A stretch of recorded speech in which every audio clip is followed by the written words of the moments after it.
Now, let's return to that breaking news, because in the last few minutes, the Metropolitan Police has apologised to the family of Mark Duggan, whose shooting triggered last summer's riots in England after an inquiry found that officers failed to notify them of his death.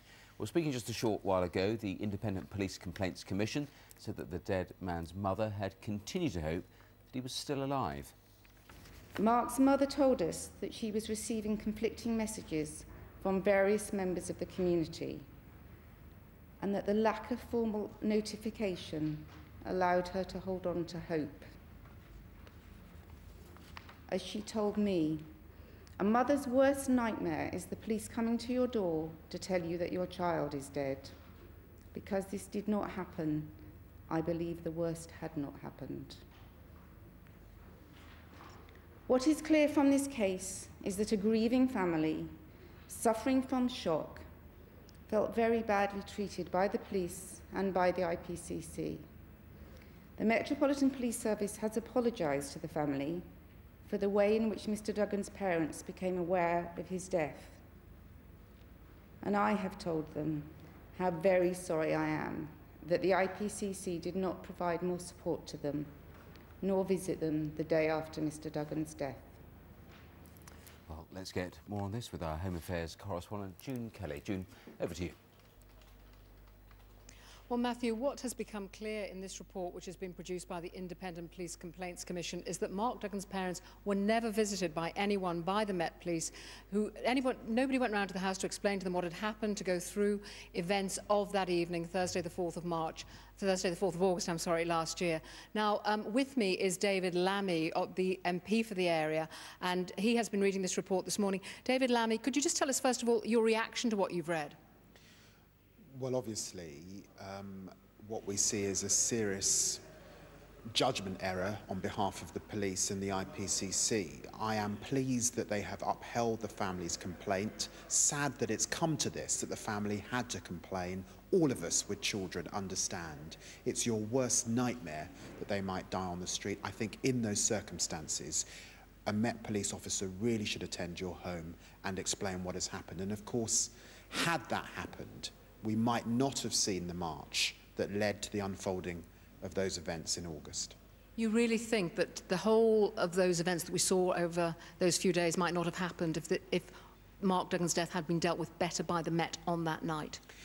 What is clear is that we have had a complaint upheld that the IPCC should not have put out misinformation initially about a shootout, which did not happen, and now we have an acknowledgement on behalf of the IPCC and the Met that they did not handle the family appropriately and convey that death message. We know that there was a march to the police station because of concern about misinformation and because the family had not got that message. And I think it's very poignant that when you speak to Mark's mother, Pam Duggan, she says that she held out hope that the police would turn up and say, actually, it wasn't your son. And I think all parents can understand that. What the report does say is that at the scene of the shooting, Mark Duggan's partner and his sister were there. And it has been said by the Met that the message was conveyed very strongly to them that the police would not be welcome at the house. Now, we know that those two women actually dispute that. What do you think when you hear that? All I would say is that the Met as an institution, the police as an institution, have to operate in very difficult circumstances. That's why we pay our taxes. And the police is the body most experienced, perhaps alongside the NHS, with shock and how families feel once they've lost their loved one in those first few hours. And so I think in that context, when someone's died as a result of police contact, you really have got to go the extra mile to ensure that parents and loved ones have seen and heard from you, whatever's said in those initial moments. Do you think lessons have been learned? That is the key question.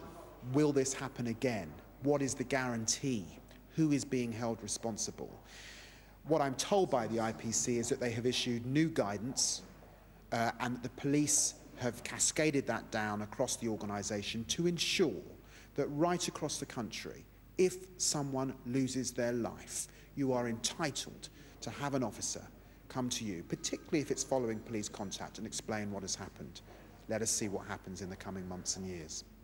David Lammy, thank you very much for joining us on the BBC News channel. Now, the report into Mark Duggan's shooting, that is due to be completed in April. This report was just looking at events after his death and how the family were treated. June, thanks very much. Thank you. Now, let's talk a little bit more about that meeting that's taking place this lunchtime.